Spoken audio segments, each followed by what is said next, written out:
பிள்ளைகள் குறைவானவர்களாய் வேதத்திற்கு புறம்பானவர்களாய் காணப்படும் போது அவர்களை நடத்த வேண்டியது நம்முடைய கடமை.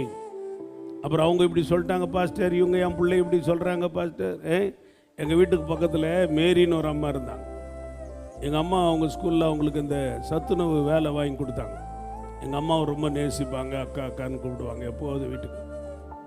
அவங்களுக்கு ஒரு பையன் இருந்தான், அவன் பேர் எட்வர்ட், எங்கள் அப்பாவுடைய பேர்.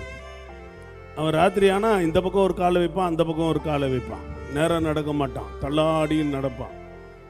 நாங்கள் சில நேரம் வெளியே உட்காந்துருப்போம், போகிற வரவங்களை பார்த்துட்டு பவர் கட்லாம் ஆயிடுச்சுன்னா தோத்துறோம். அந்த பையன் ஆடி இடி போகிறத பார்த்துட்டு அடுத்த நாள் எங்கள் அம்மா சொன்னது, பார் மேரி, இந்த பையனை உடத்தைக்கு போகிற ஒரு நாள் ராத்திரி எங்கள் அம்மாட்ட படித்த பையன் இன்னும் இப்படி இருக்கிறான். உடனே அந்த அக்கா சொல்லுவாங்க, அக்கா அக்கா அக்கா இப்படி பிள்ளைய சொல்லாதக்கா, நல்ல பிள்ளைக்கா, எப்பயாச்சும் சரக்கு சாப்பிடுவோம் அவ்வளோதான், மற்றபடி நல்லவன். எப்படி தன்னுடைய பிள்ளையுடைய தவறை ஒப்புக்கொள்றது இல்லை. இதுதான் தாய்மார்களுடைய காரியம். பிள்ளைகளை குறித்து சொல்லும்போது துக்கம், ஐயோ அக்கா அக்கா சொல்லாதீங்க, என் பிள்ளை எப்படி சொல்லாதீங்க. அதே மாதிரி தான் இங்கே ஆபிரகாம் நிலைமை. சொல்லாதீங்க, தவறு செய்யும்போது தவறை சுட்டி காட்டணும், பிள்ளைகளை சரிப்படுத்தணும்.